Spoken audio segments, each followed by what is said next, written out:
The entire staff avoided the rude millionaire's woman until the single dad put his foot down.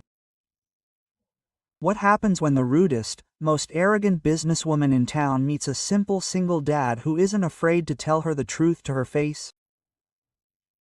A story about how one conversation in an expensive restaurant can break down the walls a person has built for years, and how true wealth is measured not by money but by the ability to open your heart. Before we begin, let us know in the comments what part of the world you're watching from today. She's coming. Mark's waiter burst into the kitchen of Jardin Deluxe, his face pale with terror. Victoria Hale will be here in 10 minutes. Panic instantly set in at an expensive French restaurant in the city center. Chef Henri stopped making the bechamel sauce. The sommelier Pierre nervously adjusted the bottles in the display case, and the maitre d'oeuvre quickly checked the table settings. Victoria Hale, the 52-year-old owner of a chain of luxury hotels, a woman whose name was whispered in business circles. She was known not only for her multi-million-dollar fortune, but also for her icy cruelty to others. Over the course of 20 years of running a business, she had fired hundreds of employees with a single glance, bankrupted dozens of competitors, and could bring waiters to tears with one caustic phrase. "Remember the main thing," the maitre d'oeuvre instructed the staff. "Do not seat anyone at the next table when she arrives. Speak only on business and very politely. And God forbid anyone spill anything on the tablecloth." In the corner of the restaurant, at a small table, sat 38-year-old David Miller. A simple shirt, worn jeans, the tired face of a man who works 2 jobs to support his family. He came here at the urgent request of his friend Tom, who worked as a manager in a construction company.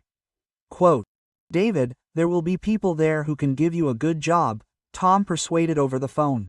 "Just come, meet them, talk, maybe something will work out." David hesitated. He didn't like asking for help. He was used to relying only on himself. After his wife died 3 years ago, he raised his 8-year-old daughter Emma alone, working as a loader during the day and a security guard at night. There was a catastrophic shortage of money, but his pride did not allow him to humiliate himself in front of rich people. Quote, "Okay," he finally agreed, but only for Emma's sake. Now he was sitting in this pompous establishment, where one dish cost more than his daily earnings, and he felt out of place. Potential employers were already half an hour late.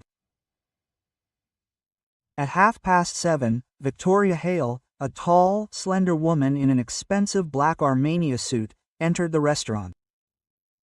Ash blonde hair pulled back into a strict bun, diamond earrings, cold gray eyes behind designer glasses.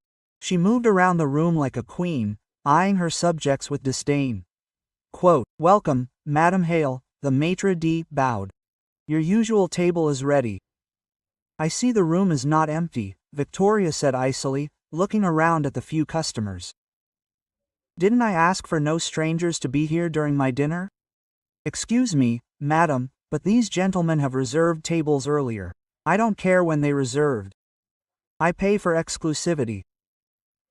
Her gaze fell on David, who was calmly drinking his coffee, not paying any attention to her. "And this man in particular is out of place here," she said, pointing in his direction. "His clothes showed that he was not one of our circle." The maitre d' looked at David in confusion. It was unethical to ask a client to leave, but no one dared argue with Victoria Hale. Quote, "Excuse me, sir," he said to David. "Perhaps we could reschedule your meeting for tomorrow. The restaurant is willing to compensate for the inconvenience." "No one needs to be asked to leave," David said calmly, rising from the table. "I am almost done myself." "How wise," Victoria remarked sarcastically. "It's wonderful when people know their place." Quote, David stopped and turned to her. There was no fear or servility in his eyes, only a calm confidence. "Madam, my place is all right, but your upbringing seems to be the problem."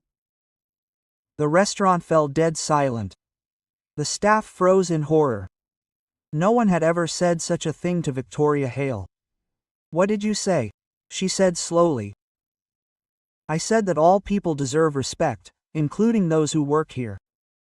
Your money does not give you the right to humiliate others." Victoria came closer. Her face was pale with rage, but something like surprise flashed in her eyes. "Do you understand who you are talking to?" "With a woman who has forgotten what elementary politeness is," David answered. "Money is a tool, not an excuse for rudeness.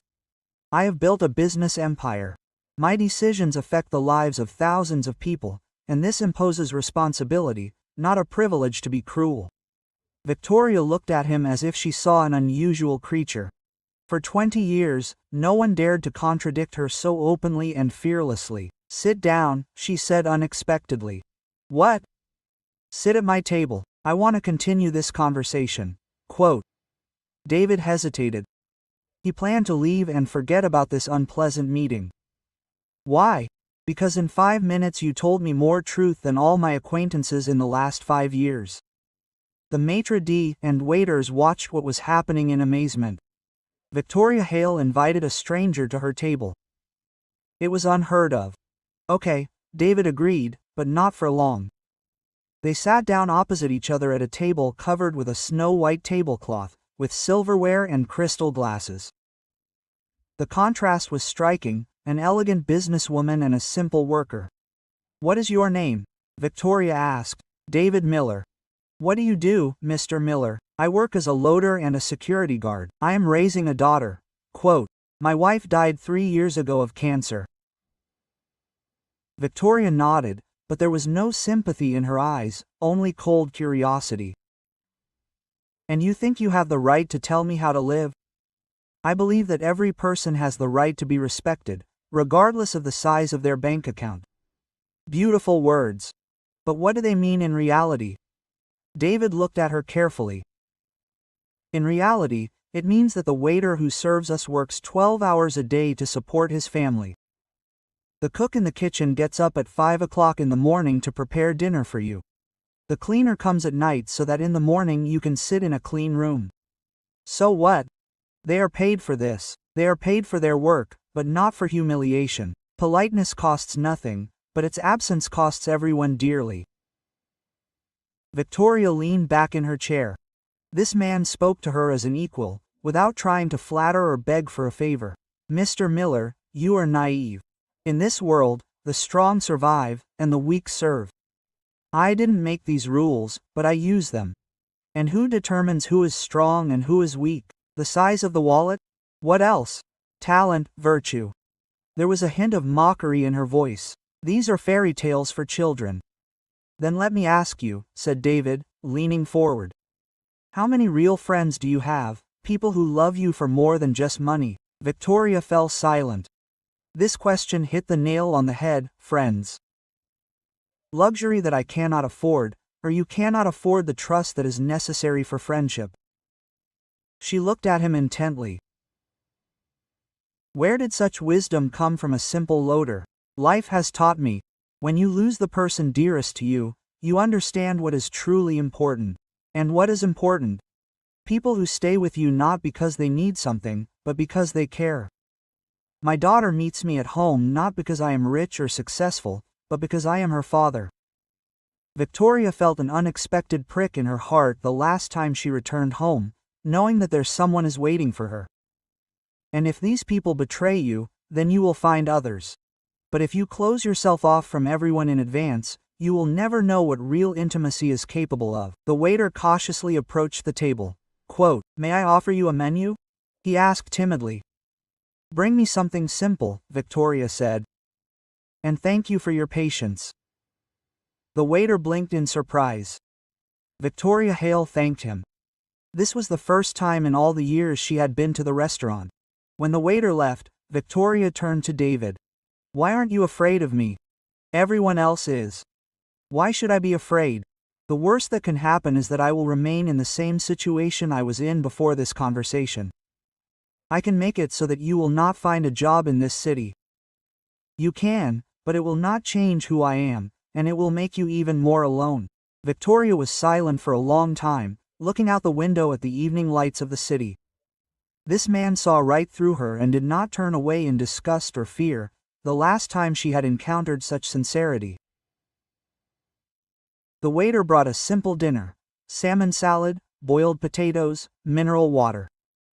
Victoria looked at the modest dishes with surprise. Usually she ordered exquisite delicacies for hundreds of dollars.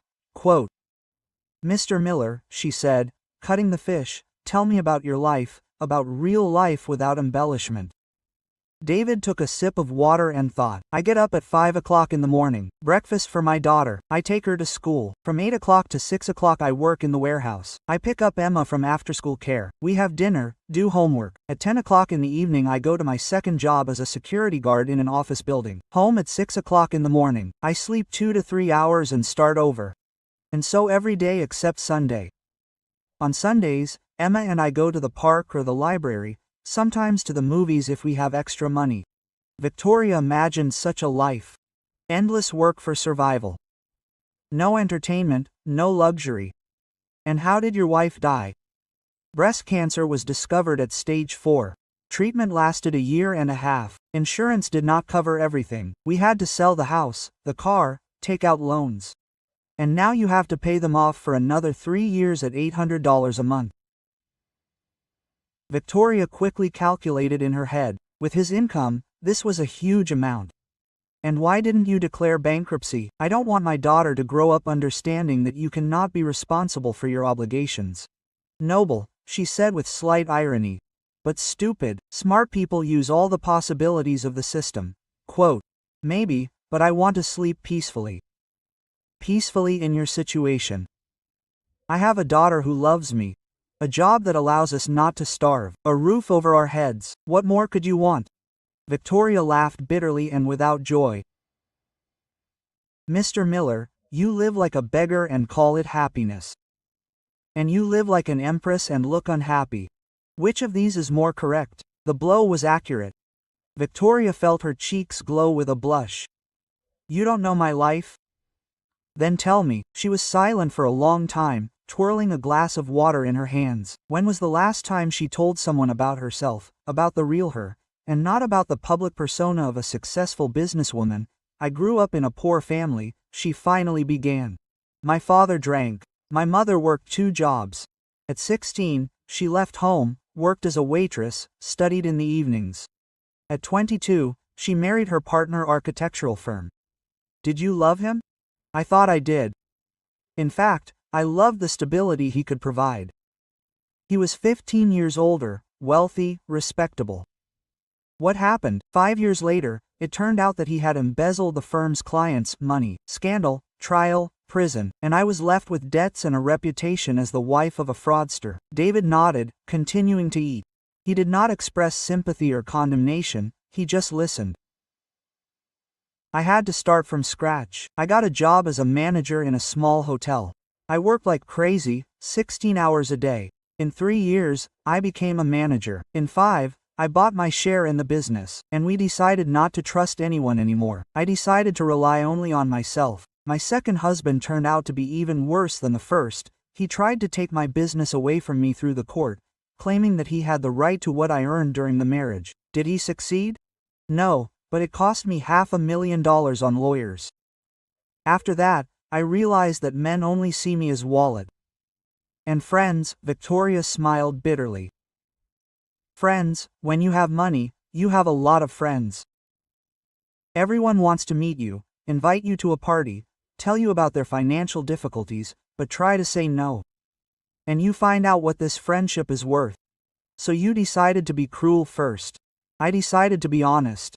People use each other. It is better to admit it openly than to pretend that we are all one big family." David put down his fork and looked at her seriously. "Madam Hale, what if you are wrong?" "In what?" "In the fact that all people are the same, that no one can be trusted." "Do you have evidence to the contrary?" "Yes. After my wife died, the neighbors took turns picking up Emma from school while I was at work, free of charge, without any obligations, simply because they saw that I was having a hard time. They felt sorry for you." "Maybe so, but that did not make the help any less real. And if tomorrow they have problems and ask for money, I will give it to them if I can. There is nothing terrible about it." Victoria shook her head. "You don't understand. When you have money, the requests never end. First the neighbors, then distant relatives, then friends of friends. Everyone knows that you can help, and everyone considers themselves worthy of help. And what's wrong with that? The fact that no one helps for no reason. Everyone expects something in return. Have you tried helping for no reason, without expecting gratitude? Victoria stopped. This question stumped her.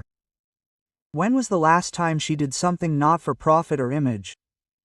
I donate to charity, she said uncertainly. Anonymously? No, it helps the company's reputation. So it's not charity, but advertising. What's the difference? The money still goes to those in need. The difference is that true kindness does not require recognition. When you help for fame, you help yourself, not others. Victoria felt irritated.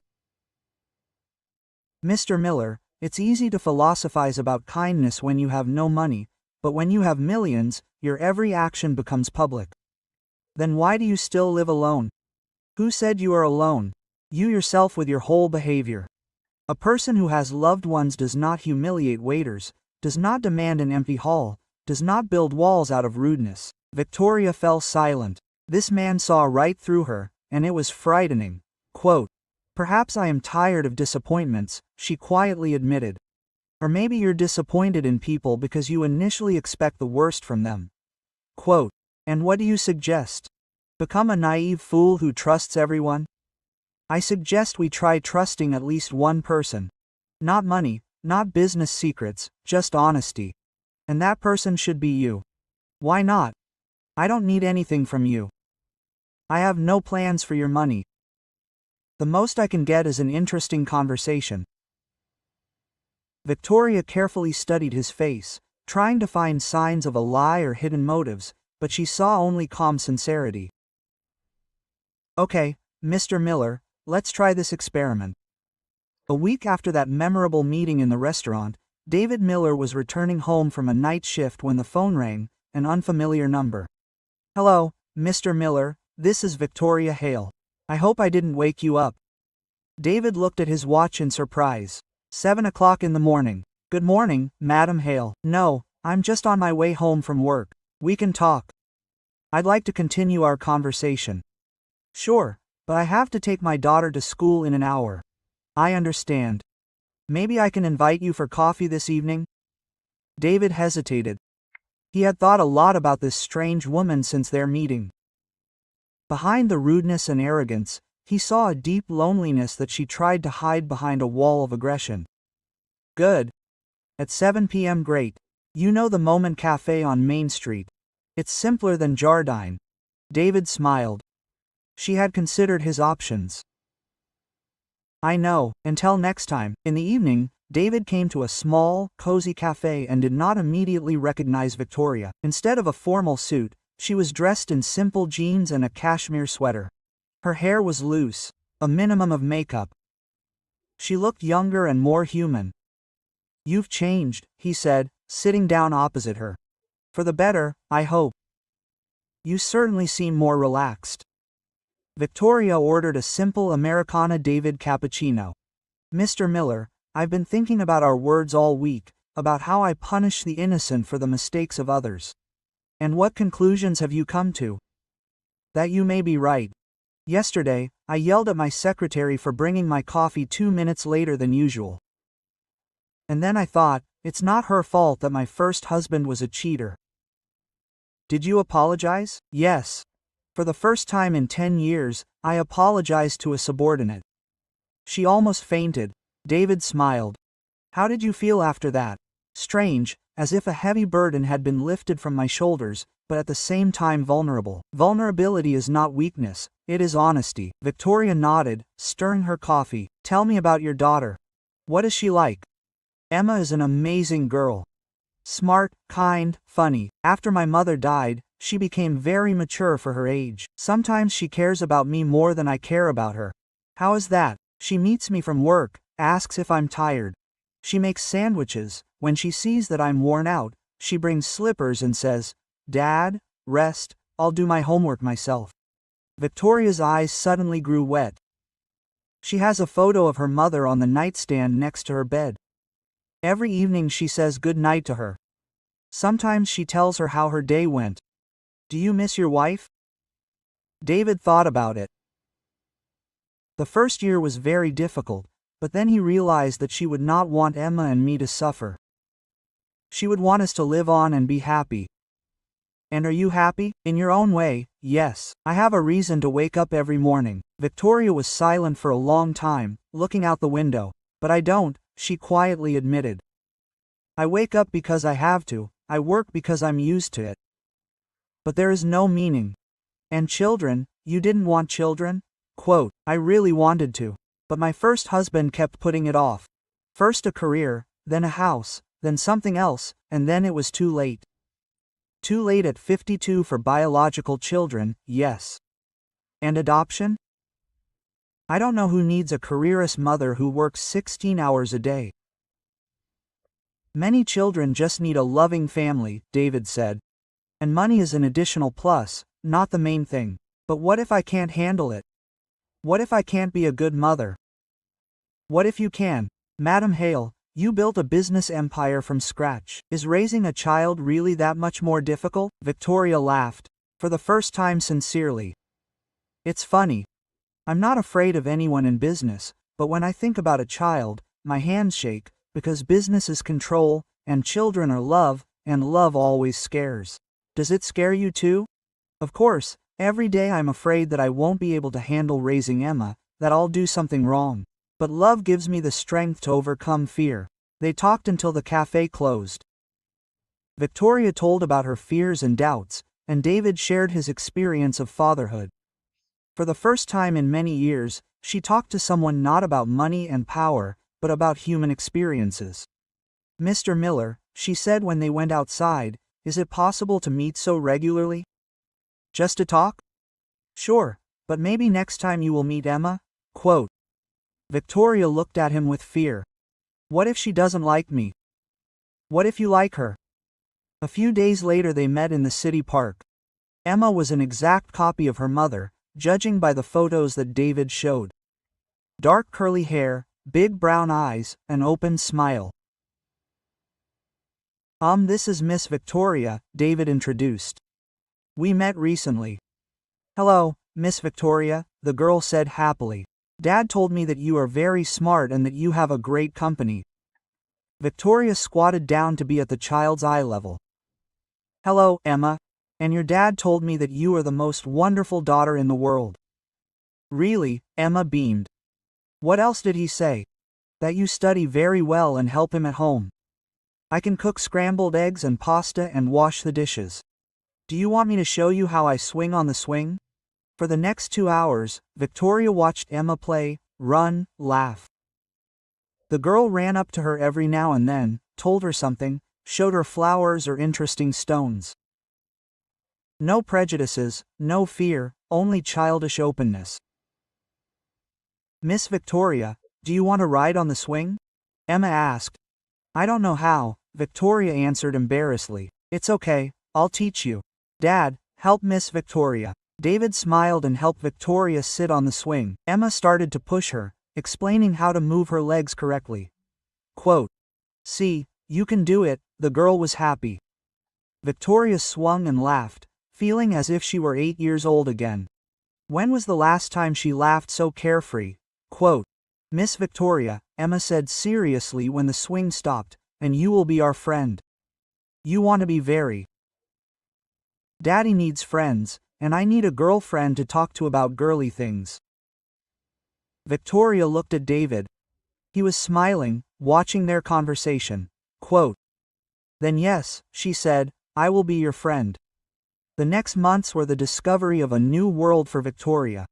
For the first time in 20 years, her life was filled not only with work and business meetings, but also with simple human joys.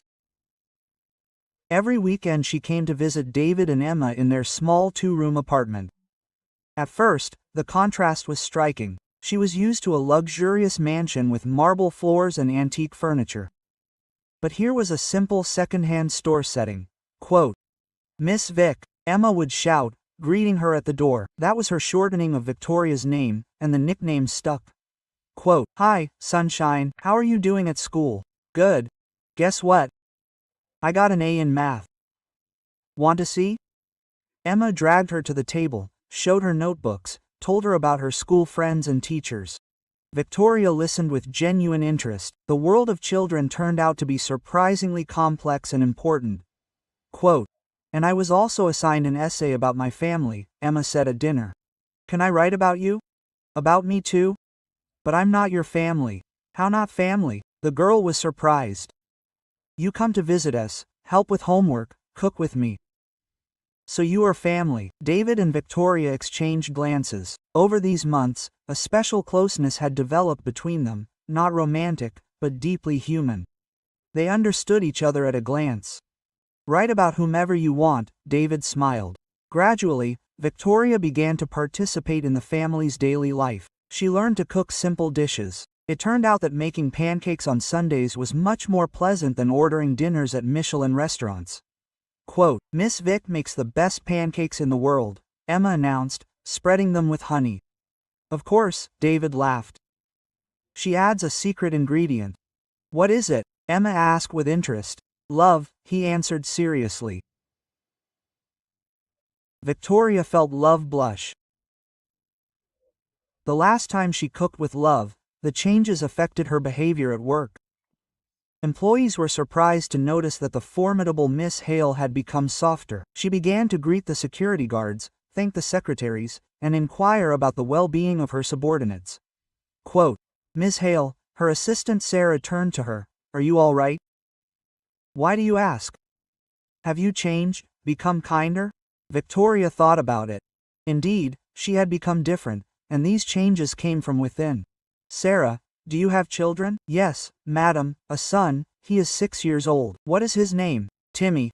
"Tell us about him." And Sarah told, and Victoria listened with sincere interest. It turned out that the people who worked next to her for years had a rich personal life. Dreams, problems, joys. One evening, when she and Emma were doing their English homework, the girl suddenly asked, "Miss Vic, why don't you have your own children?" "Emma," David gently pulled her up. "Nothing," Victoria said. "It's a normal question. You know, Emma, I worked very hard and thought that children would hinder me. But now I understand that I was wrong. Children do not hinder life. They teach you to live for real. Would you like a daughter?" "I really do, but it's too late to have one." "What about adoption?" Victoria froze. This thought kept coming to her mind. "Maybe. Then take a girl my age, we'll be like sisters." That night Victoria couldn't sleep for a long time. Adoption. Why did this idea scare her so much? She ran a company with 1,000 employees, made decisions for millions of dollars. Could she really not cope with raising one child? "David," she said the next day, "I want to try to become a guardian." "Seriously?" "Yes, but I'm afraid. What if I fail? What if I succeed?" "Victoria, over these months you have become almost a second mother to Emma. Isn't that proof? But it's easy with Emma. She is already well-mannered, kind. What if you get a difficult child? Then we will help. Emma, I am our friends. No one raises children alone." The word "we" sounded especially warm. For the first time in her life, Victoria had a support team. A month later, she applied to an adoption agency. The process was long and bureaucratic, but she patiently went through all the stages, from medical certificates to psychological tests. Quote, "Ms. Hale," said the social worker, "we have a girl who might be right for you. 10 years old, her name is Anna. Her parents died in an accident, no relatives." Victoria was nervous, like at her first job interview. What if they don't like each other? The meeting took place in an orphanage. Anna turned out to be a serious girl with a wary look. Too many disappointments for her age. "Hello, Anna. My name is Victoria." "Hello. Do you want to adopt me? I want to get to know you, see if we can be friends. And if we don't, then we will look for another family for you. But I hope we can become friends." They talked for 2 hours. Anna told Victoria about school, that she liked to read and draw. She told Victoria about her work and about her friends David and Emma. Quote, "Can I meet them?" Anna asked. Of course, Emma really wants to have an older sister. For the first time, the girl's eyes showed a lively interest. A week later, they all went to an amusement park together. Anna was reserved at first, but Emma quickly melted the ice with her friendliness. "Anna, do you want to ride the Ferris wheel? You can see the whole city from there. Aren't you scared?" Miss Vick was with me for the first time, and she liked it. "Really, Miss Vick, really?" But I still had to hold my hand. Anna smiled. For the first time that day. By the evening, the girls were chatting like old friends, and Victoria understood that her heart had already made a choice. Quote, "Anna," she said before parting. "Do you want to be my daughter? Do you want to be my mother?" "I really want to." "Then yes." They hugged, and Victoria felt something warm and long forgotten spreading in her chest. Motherly love. 6 months later, Victoria was sitting in David's kitchen helping the girls with their homework. Anna's adoption was complete, and now they lived like a real family. Quote, "Miss Vick," Emma said, "remember the first time you came to our restaurant? I remember I was very rude. And now you are completely different," Anna added. "Kind and cheerful.